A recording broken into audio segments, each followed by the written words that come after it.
Hello students, कैसे हैं आप सब। उम्मीद करते हैं कि आप सभी लोग स्वस्थ होंगे। तो स्टूडेंट्स, आज मैं आप सभी लोगों के लिए काफ़ी दिनों के बाद क्लास ले रहा हूं। इसका रीज़न ये है कि मैं काफ़ी दिनों से बीमार चल रहा था और आप लोगों के लिए क्लास नहीं प्रोवाइड कर पा रहा था। लेकिन अब हम पुनः आ गए हैं और आप लोगों को रेगुलर क्लासेस के माध्यम से संपूर्ण कोर्स पढ़ाने वाले हैं। तो आप वीडियो को अधिक से अधिक अपने दोस्तों में ज़रूर शेयर कीजिएगा, ठीक है, जिससे जो स्टूडेंट्स अभी नहीं जुड़ सके हमसे वो भी जुड़ जाएं। ठीक है, तो आज हम क्लास स्टार्ट कर रहे हैं अपनी एक नए चैप्टर से, और हमारा जो ये नया चैप्टर है वो आपका है प्रतिलोम त्रिकोणमिति फलन। वैसे इसके पहले जो मैं क्लास है आप लोगों को प्रोवाइड कर रहा था, यानी जो चैप्टर पढ़ाना स्टार्ट किया था, शायद वो आव्यूह चैप्टर था और आव्यूह चैप्टर की विविध प्रश्नावली रह गई है। उसका वीडियो बहुत जल्द ही मैं आप लोगों को प्रोवाइड कर दूंगा। बाकी चैप्टर में जितनी भी प्रश्नावली थी उन सारे क्वेश्चनों को मैंने सॉल्व करा दिया, प्लेलिस्ट में जाकर देख सकते हैं। ठीक है, तो चलिए आज हम प्रतिलोम त्रिकोणमिति फलन चैप्टर को पढ़ाते हैं और बहुत ही आसान ये चैप्टर है, बहुत ही जल्द आपका समाप्त हो जाएगा। एक एक क्वेश्चन आप सभी लोग सॉल्व कर लोगे। बस आप थोड़ा सा बेसिक बातें यहाँ पर ध्यान दीजिएगा जो मैं आपको बताने जा रहा हूँ। सबसे पहले यहाँ पर ये जान लीजिए कि प्रतिलोम त्रिकोणमिति फलन की परिभाषा क्या होती है, कौन कौन से होते हैं आपके प्रतिलोम त्रिकोणमिति फलन। ठीक है, उसके बाद इस चैप्टर में आपको देखिए मुख्य मान निकालना आना चाहिए।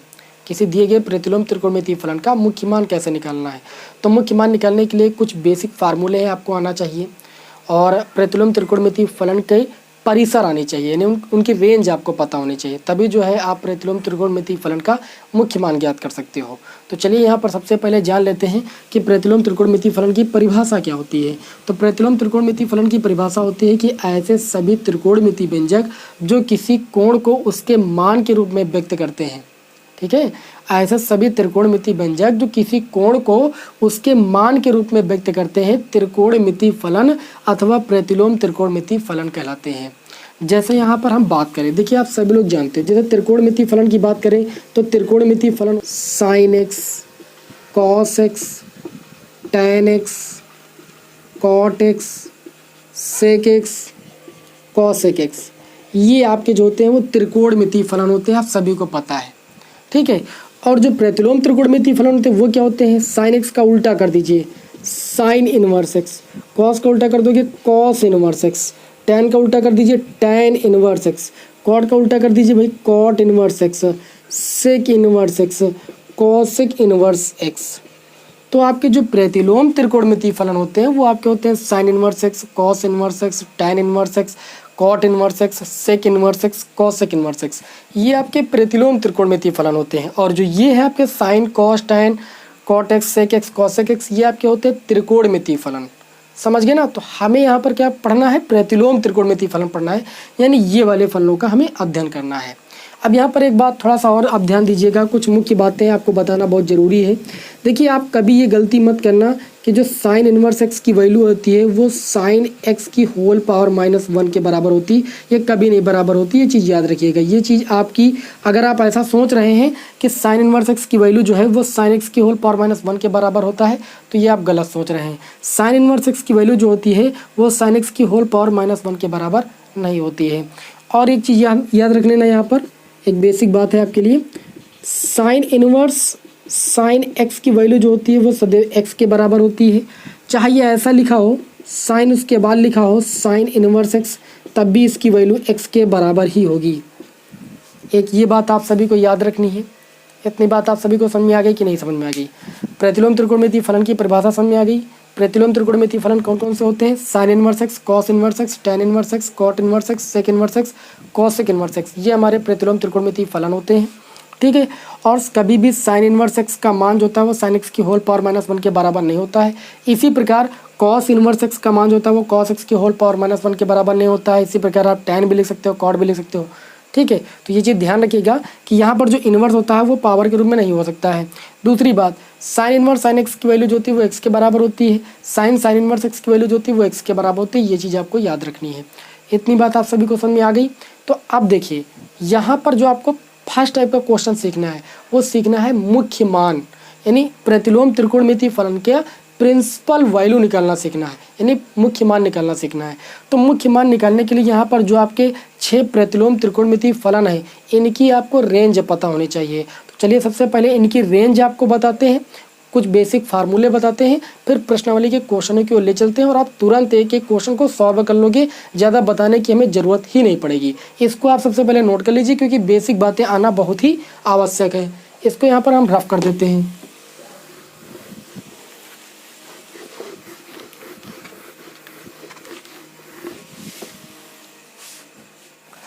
तो चलिए अब हम ये जान लेते हैं कि जो आपके प्रतिलोम त्रिकोणमितीय फलन है उनकी परिसर क्या होती है। ठीक है, तो यहाँ पर आप हेडिंग लगा लीजिएगा प्रतिलोम त्रिकोणमितीय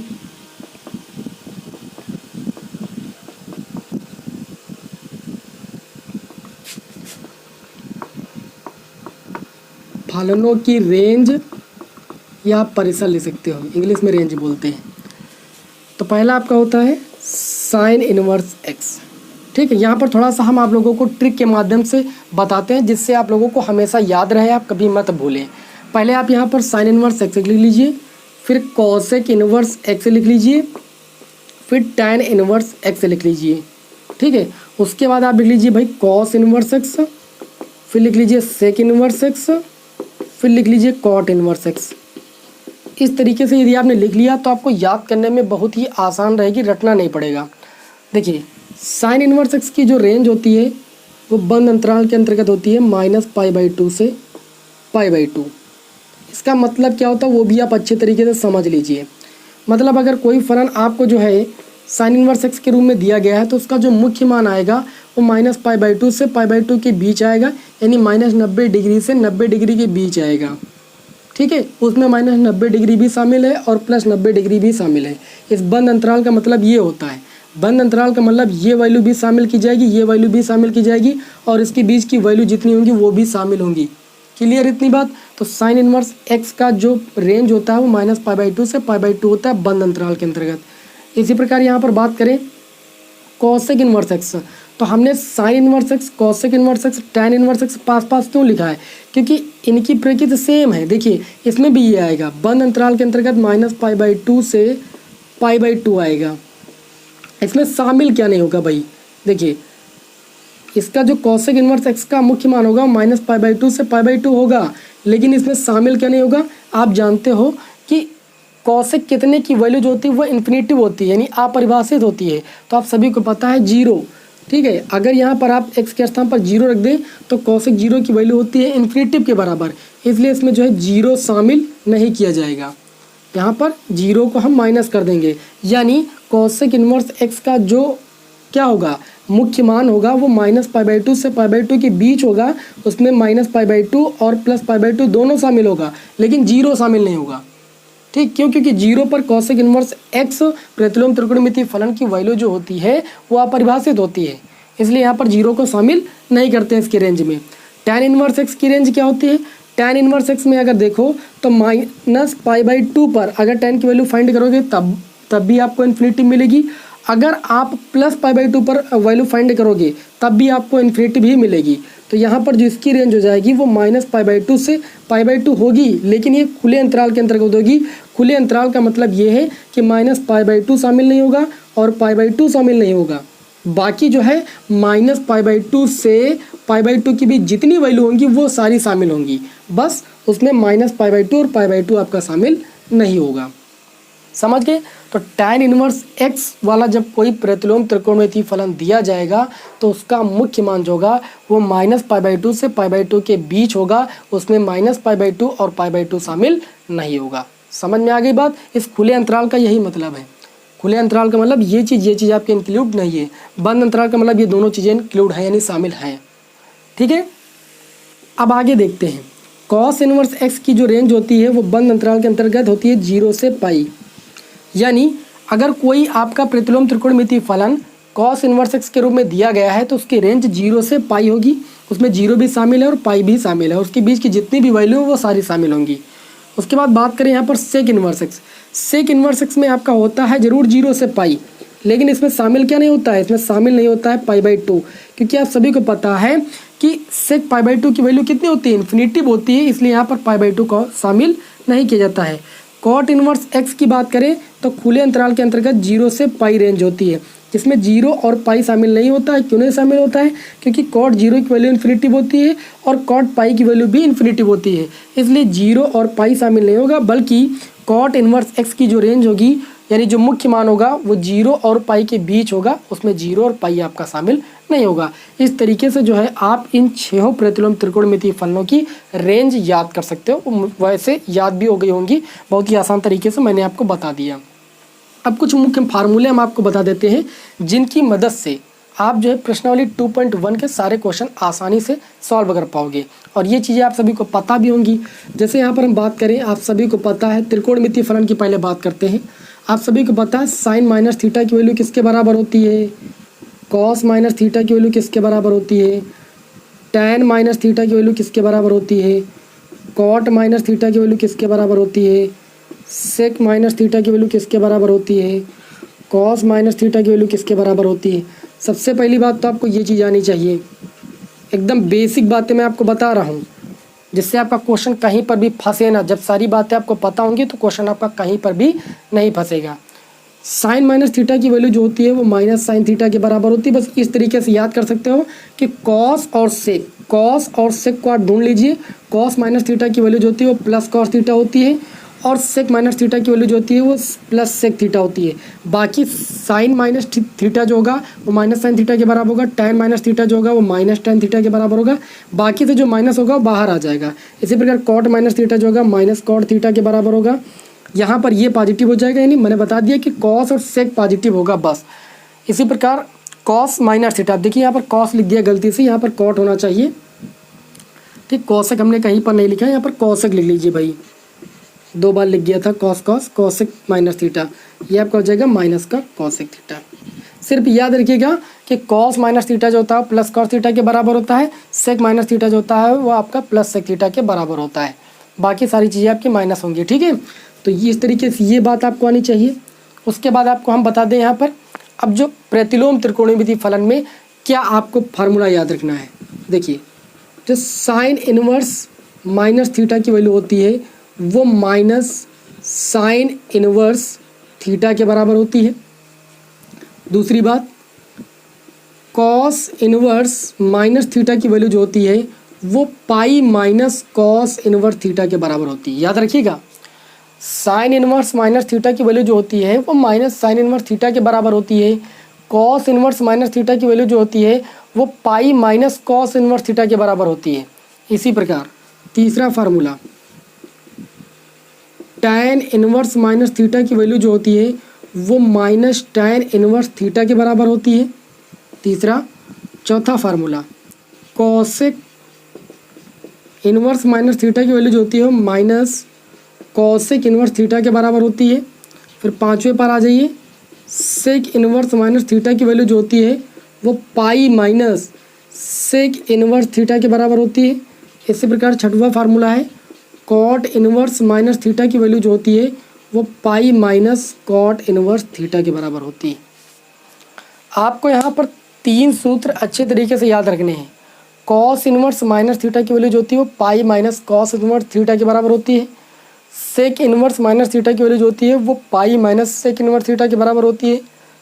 कॉट इनवर्स माइनस थीटा की वैल्यू जो होती है वो pi minus cot inverse theta के बराबर होती है। बाकी आप देख सकते हो यहाँ पर साइन इनवर्स माइनस थीटा जो होता है माइनस साइन इनवर्स थीटा के बराबर होता है।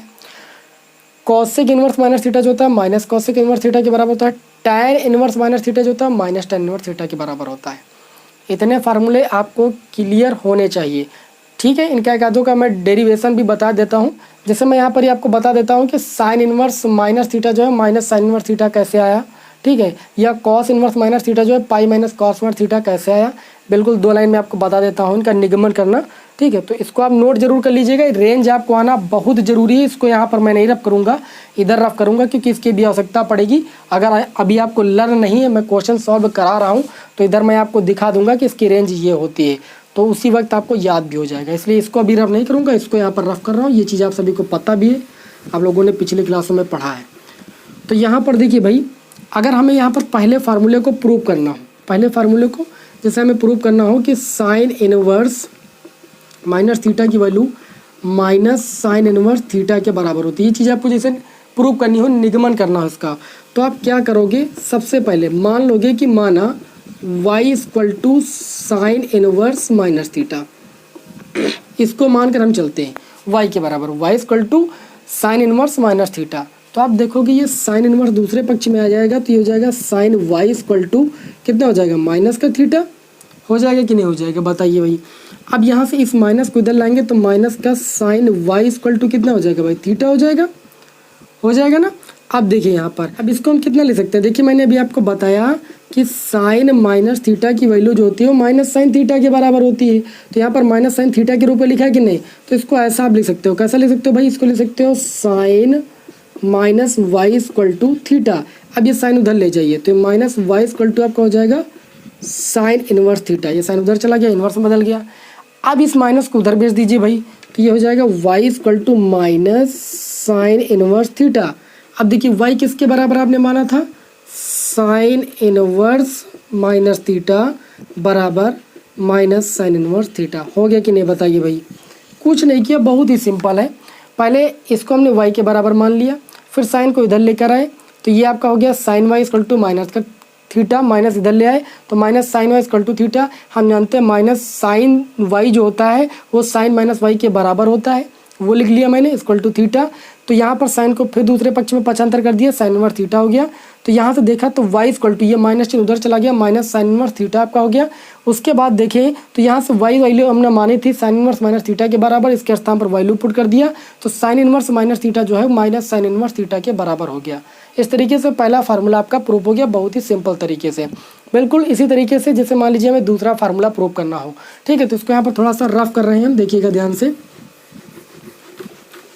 जैसे दूसरे फार्मूले को आपको प्रूव करना है, आपको प्रूव करना है कि कॉस इनवर्स माइनस थीटा की वैल्यू जो होती है वो pi minus cos inverse theta के बराबर होती है। ये चीज़ आपको प्रूव करनी है। तो आप यहाँ पर मान लीजिए, क्या मानोगे, y equal to cos inverse minus theta आप मान लोगे।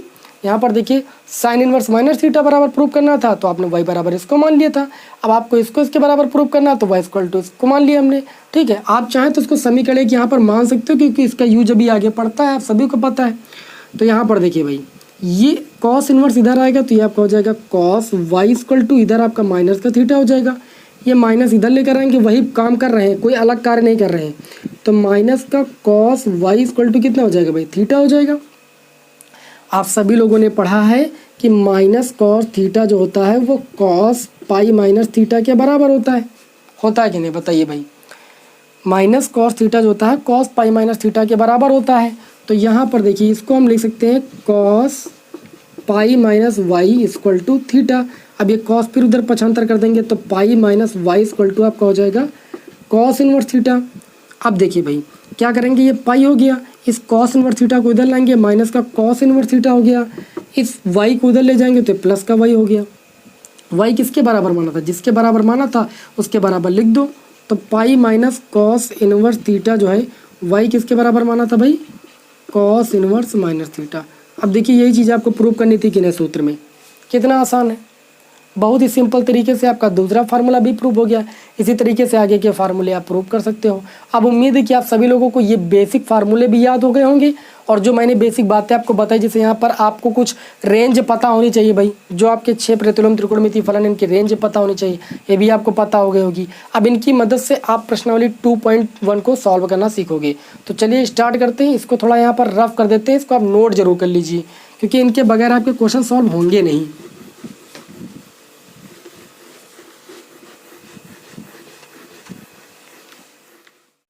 तो चलिए देखते हैं भाई प्रश्नावली 2.1 के क्वेश्चनों को कैसे हमें सॉल्व करना है। बहुत ही आसान क्वेश्चन है, कोई दिक्कत नहीं है, बस आप इन बातों को समझ गए हो, बाकी कोई दिक्कत नहीं होने वाली है क्वेश्चन में।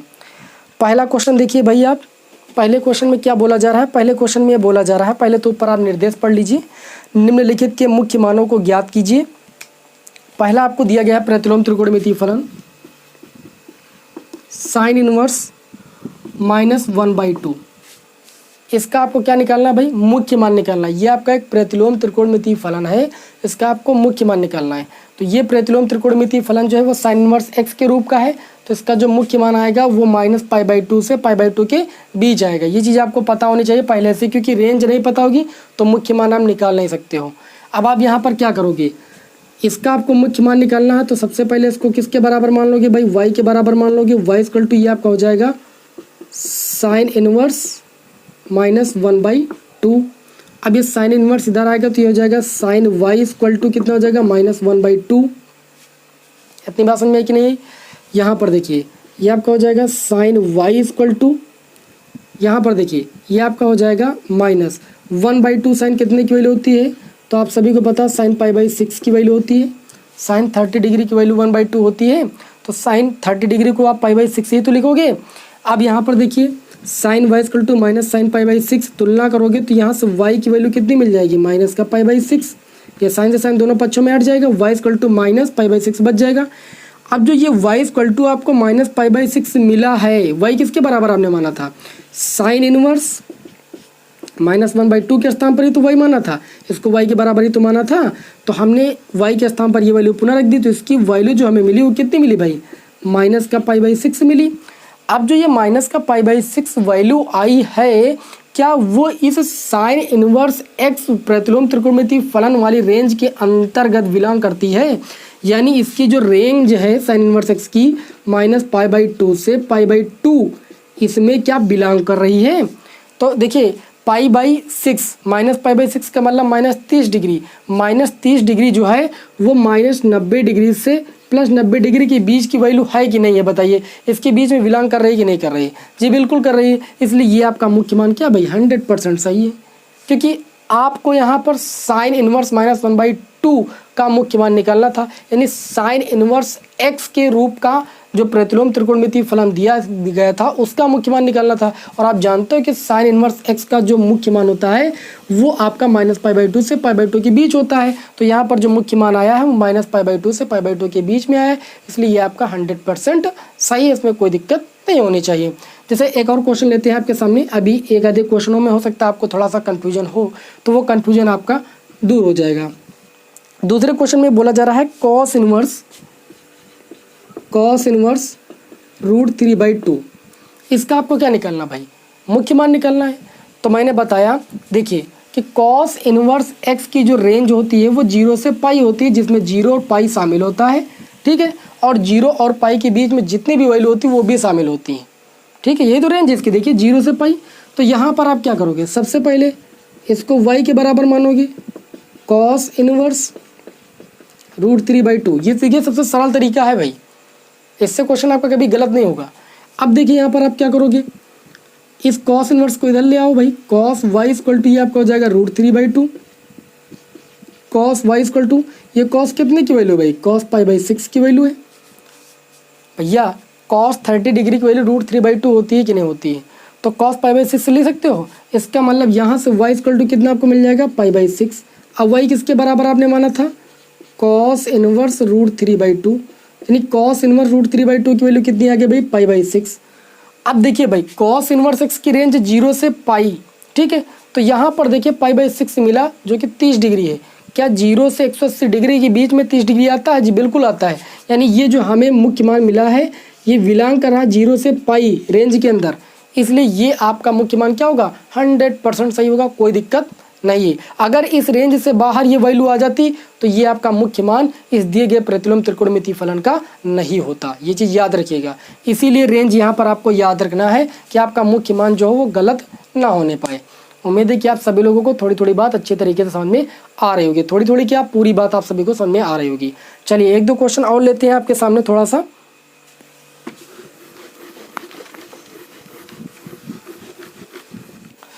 तो अब इसी क्रम में हम आगे के कुछ क्वेश्चन और देख लेते हैं। अभी देखिए क्वेश्चन नंबर 3 में क्या बोला जा रहा है। क्वेश्चन नंबर 3 में बोला जा रहा है कि कॉसेक इनवर्स 2 की वैल्यू ज्ञात कीजिए। आपको कॉसेक इनवर्स 2 का मान ज्ञात करना है, मुख्य मान ज्ञात करना है। तो मुख्य मान ज्ञात करने के लिए कॉसेक इनवर्स x की रेंज पता होनी चाहिए, कितनी है भाई, -π/2 से π/2 है, जिसमें 0 आपका शामिल नहीं है। आप क्या करोगे, इसका मुख्य मान निकालना है। तो सबसे पहले इसको y के बराबर मानोगे, माना y इक्वल टू ये आपका हो जाएगा कॉसेक इनवर्स 2, वेरी सिंपल। उसके बाद कॉसेक इनवर्स को इधर ले आओगे तो ये आपका हो जाएगा कॉसेक y इक्वल टू कितना हो जाएगा 2। ये आपका हो जाएगा कॉसेक y इक्वल टू ये कॉसेक कितने की वैल्यू होती है भाई, आप सभी को पता होना चाहिए कोसेक कितने की वैल्यू होती है, ये कोसेक पाई बाई 6 की वैल्यू होती है, तो यहाँ पर लिख दीजिए कोसेक पाई बाई 6, कोई दिक्कत। उसके बाद आप देखियोगे तो यहाँ से y इक्वल टू आपको कितना मिल जाएगा पाई बाई 6, और y आपकी मानी हुई वैल्यू है, इसके स्थान पर आप लिख सकते हो कोसेक इनवर्स 2 बराबर आपको मिल गया पाई बाई 6, यानी कोसेक इनवर्स 2 का मुख्य मान मिल गया पाई बाई 6। अब पाई बाई 6 देखिए क्या कोसेक इनवर्स 6 की रेंज में बिलोंग कर रही है वैल्यू, जी बिल्कुल बिलोंग कर रही है, माइनस पाई बाई 2 से पाई बाई 2, और इसमें आपका जीरो शामिल भी नहीं है।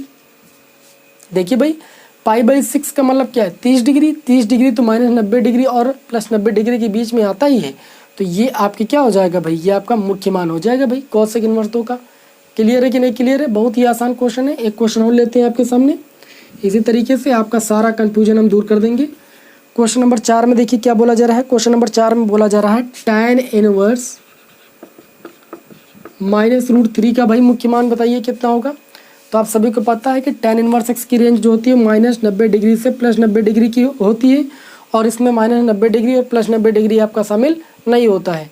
क्या करेंगे, इसका हमें मुख्य मान निकालना है। सर्वप्रथम इसको हम y के बराबर मानेंगे, y इक्वल टू ये आपका हो जाएगा tan इनवर्स माइनस का रूट 3, फिर सेकेंड स्टेप में tan इनवर्स को इधर लाएंगे तो ये हो जाएगा tan y इक्वल टू इधर हो जाएगा माइनस का रूट 3, ठीक है।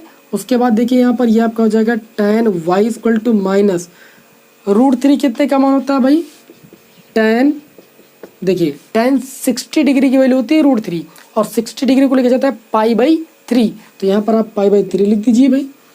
अब y इक्वल टू आपको कितना मिल जाएगा, माइनस का पाई बाई 3, y किसके बराबर आपने माना था, tan इनवर्स माइनस रूट 3, आपको tan इनवर्स माइनस रूट 3 का ही तो मुख्य मान निकालना था, वो आपको कितना मिल गया, माइनस का पाई बाई 3।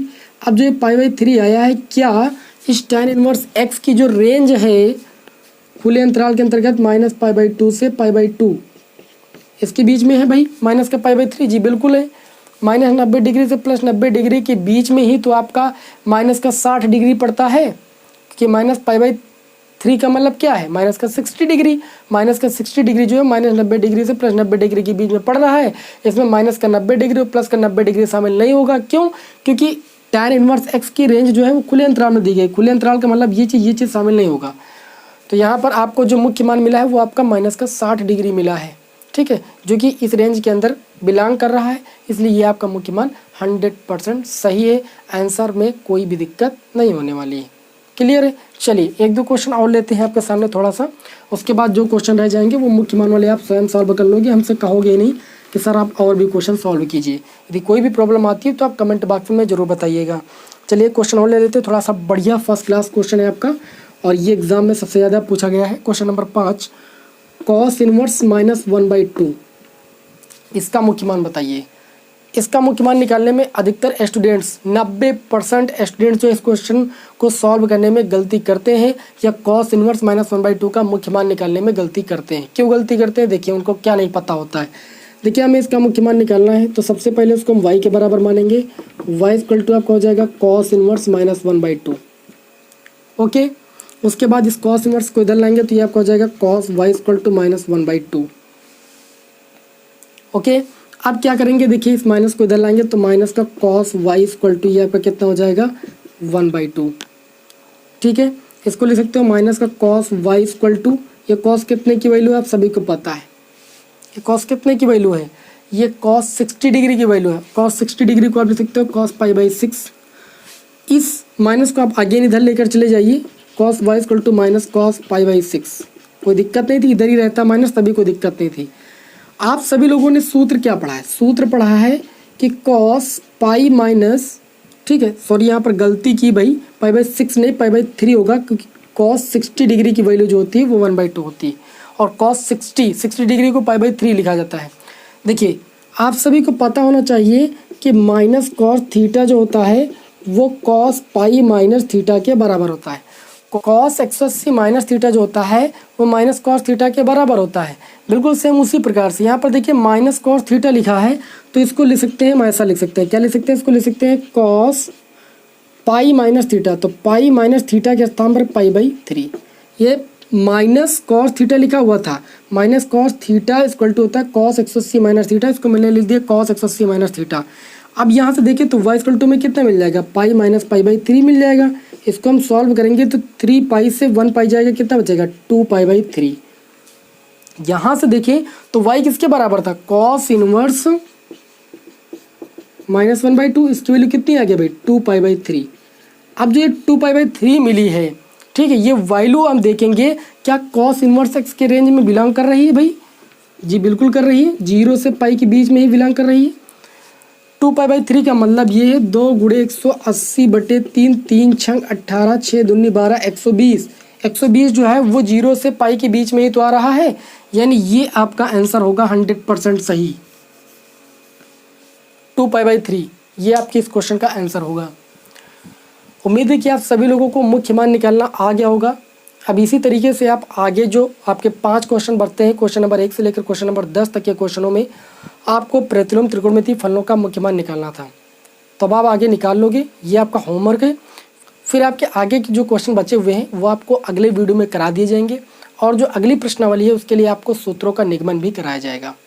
ठीक है, चलिए फिर आपको मिलेंगे नेक्स्ट वीडियो में। जय हिंद, जय भारत।